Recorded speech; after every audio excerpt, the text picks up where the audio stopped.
কোরআনের মৌলিক আলোচ্য বিষয়। কোরআন বিশ্বব্রহ্মাণ্ডের মালিক আল্লাহ তাআলার নাজিলকৃত সর্বশেষ ও সর্বশ্রেষ্ঠ আসমানী গ্রন্থ। কোরআনের বিষয়বস্তুর বৈচিত্র্য, অপূর্ব ধ্বনি ব্যঞ্জনা, শব্দের লালিত্য, বর্ণনার বলিষ্ঠতা, প্রকাশভঙ্গির প্রাঞ্চলতা, রসবোধ ইত্যাদি গুণ আরব পণ্ডিতদের ধাঁধায় ফেলে দিয়েছে। ড মরিস বুকাইলির ভাষায়, কোরআন বিজ্ঞানের জন্য একটি বিজ্ঞান গ্রন্থ, ভাষাবিদদের জন্য একটি শব্দকোষ, ব্যাকরণবিদদের জন্য একটি ব্যাকরণ গ্রন্থ, কবিদের জন্য একটি ছন্দ সংহিতা এবং আইনজ্ঞদের জন্য একটি আইন গ্রন্থ। কোরআনের মৌলিক আলোচ্য বিষয়। কোরআন মাজিদে 5 ধরনের বিষয় আলোচিত হয়েছে। আবু হুরায়রা রাদিয়াল্লাহু আনহু থেকে বর্ণিত, মহানবী সাল্লাল্লাহু আলাইহি ওয়াসাল্লাম বলেন, কোরআন 5টি বিষয় সম্পর্কে অবতীর্ণ হয়েছে। 1 হালাল, 2 হারাম, 3 মুহকাম, 4 মুতাশাবিহ ও 5 আমসাল বা উপমা।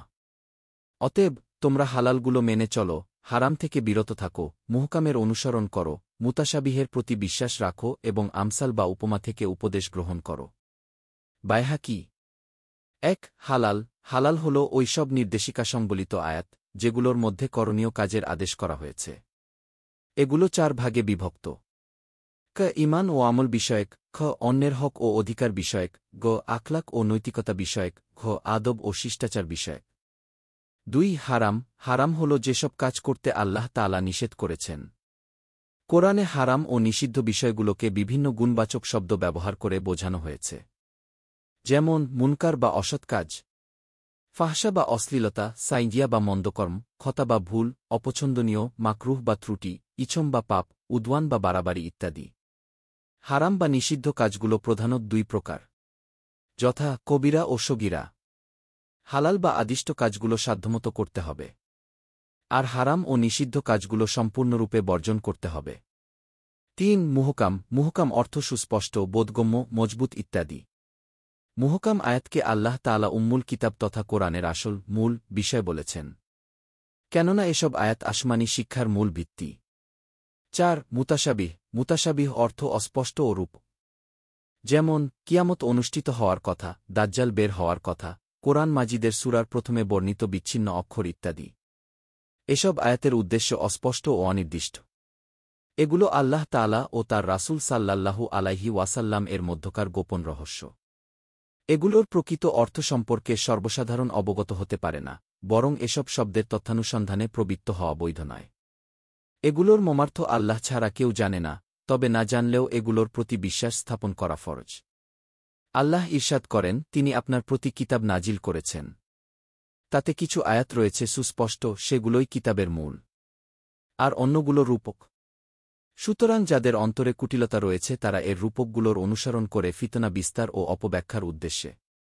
সূরা আলে ইমরান আয়াত 7।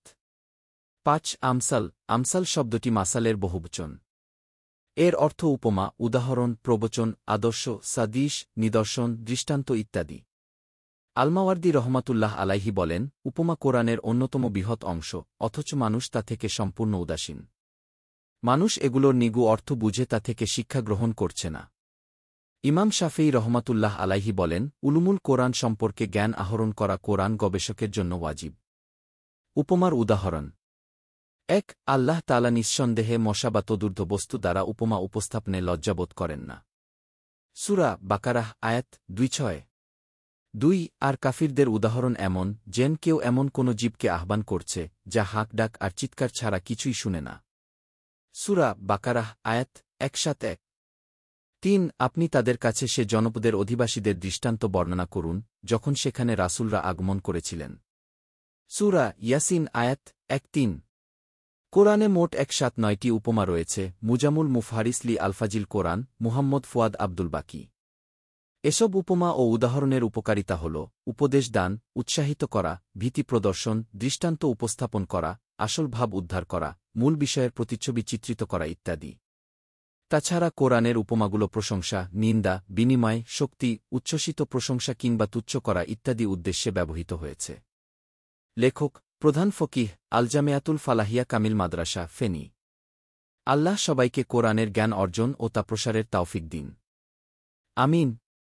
দিন প্রচারের উদ্দেশ্যে ভিডিওটি শেয়ার করুন। লাইক, কমেন্ট, ফলো এবং চ্যানেলটি সাবস্ক্রাইব করে পাশে থাকবেন। জাযাকাল্লাহ খৈরান।